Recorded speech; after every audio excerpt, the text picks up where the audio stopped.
ہم کہتے ہیں جی کہ امریکی مداخلت، آج سمینہ صاحبہ نے تو کہہ دیا کہ کوئی حرج بھی نہیں ہے اس میں، یعنی اس سے تو بڑا آپ نے کہا نا کہ امریکہ سے سپورٹ لینے میں کوئی حرج نہیں ہے۔ نہیں میں یہ بات کہہ رہی ہوں کہ جہاں آپ کے ملک میں ہیومن رائٹس وائلیشن اتنی ہو رہی ہو اور آپ کی کورٹس جو مفلوج ہو چکی ہوں، آئین آپ کا معطل ہوا ہو، میں اسی پہ آتا ہوں تو کہیں کوئی تو بات کرے گا نا۔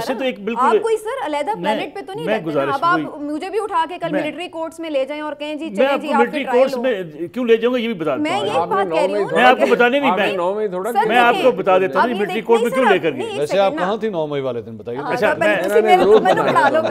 میں تو یہ بات کہہ رہی ہوں کہ جب سر اب ایجنڈا مجھے کچھ اور دیکھیں جی پہلی بات تو یہ ہے کہ جو بائیڈن کی شخص کا ایجنڈا کچھ اور، دیکھیں پہلے تو یہ بات طے ہوگی کہ جو بائیڈن کی مداخلت حرام ہے اور ٹرمپ صاحب کی مداخلت حلال ہے، یعنی پی ٹی آئی نے ایک تو یہ بڑا واضح کر دیا کہ یہ حلال مداخلت ہے۔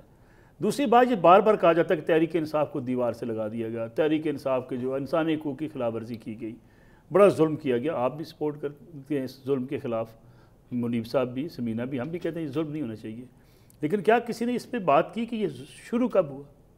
آپ کو اقتدار سے نکالا گیا عدم اعتماد کے ذریعے، آپ نے اعلان کر دیا کہ ہم اس ملک کی سیاست کو نہیں مانتے، ہم پارلیمنٹ کو نہیں مانتے، ہم اداروں کو نہیں مانتے۔ آپ سڑکوں پر آ کے آپ نے سیاست کی بجائے آپ نے انقلاب کا نعرہ لگا دیا۔ آپ نے کہا ہم آرمی چیف کی تعیناتی کو نہیں مانتے، ایک محب وطن چاہتے ہیں، اپنی مرضی کا آرمی چیف چاہتے ہیں۔ ہم چاہتے ہیں کہ جناب اس ملک کے اندر جو ہم فیصلہ کریں گے وہ ہوگا۔ آپ کے خلاف مقدمہ بنا، گرفتار کرنے پولیس آئی، آپ نے کہا یہ ریڈ لائن ہے، اس کو ہم گرفتار نہیں ہونے دیں گے۔ یعنی پاکستان کی 77 سالہ سیاسی تاریخ میں مجھے ایک بتا دیں کس لیڈر کو پولیس پکڑنے کی، ہاں ایک آدھ دن کے آگے پیچھے۔ آپ دونوں کی باتوں سے، آپ کی اور منیب کی باتوں سے مجھے یہ فیل ہو رہا ہے کہ عمران خان صاحب نے جو ہے وہ ایک ایسا کام کر دیا ہے کہ اب جو ہے وہ کراس لگ گیا۔ مجھے میں چارج پہ رہتے ہیں، آپ کو نہیں پتا؟ نہیں دیکھیں پتا تھا تو اچھا میرا دل ہے تو تنگ میں تو دسنا نا، میں آگے پھر لینے ہیں اس طرح۔ اب لوگ میرا سوال یہ ہے کہ کیا ماضی میں جب لوگوں کے اوپر کراس لگے ہیں تو ان کی واپسی نہیں؟ میں وہ کراس دیکھیں کس لیے کراس لگے ہیں۔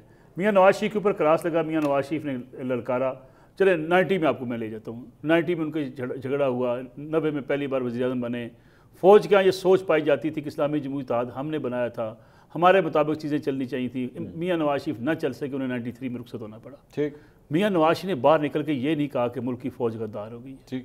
میاں نواز شریف نے یہ نہیں کہا کہ آرمی چیف ملک کی فوج غدار ہو چکی ہے۔ نہیں یہ تو خان صاحب نے کیا کہا؟ میر جعفر امیر صادق کون ہوتے ہیں؟ تو کیا خان صاحب نے یہ نہیں کہا؟ میں بتاتا ہوں۔ اچھا خان صاحب کا جملہ اس کا ترجمہ کر دیں۔ خان صاحب نے کہا پاکستان کا ایٹمی پروگرام غیر محفوظ ہاتھوں میں چلا گیا۔ کیا اس ملک کی فوج کے پاس، آپ کی سیکورٹی کے پاس آپ کا ایٹمی پروگرام؟ دیٹ واز ڈائریکٹلی، آپ یہ کہہ سکتے ہیں کہ آپ نے اس وقت کے جنرل باجوہ جو آرمی چیف تھے ان کے بارے میں میر جعفر، میر صادق، اس طرح کی باتیں ان کے لیے کی جا رہی ہیں۔ نہیں دیکھیں گزارش یہ ہے کہ آپ نے جب آپ نے فوج کے بارے میں تو وہ ابھی بھی کہہ رہے ہیں، ابھی اس میں جو کیا کہہ رہے ہیں، ایک دن وہ کہتے ہیں فوج ہماری ہے، دوسرے دن پوری کمپین چلانا شروع کرتے ہیں۔ جعفر ایکسپریس پہ کیا کر رہے تھے جی، وہاں سیکورٹی کہاں تھی جی، بارڈر پہ جاؤ، یہ کیا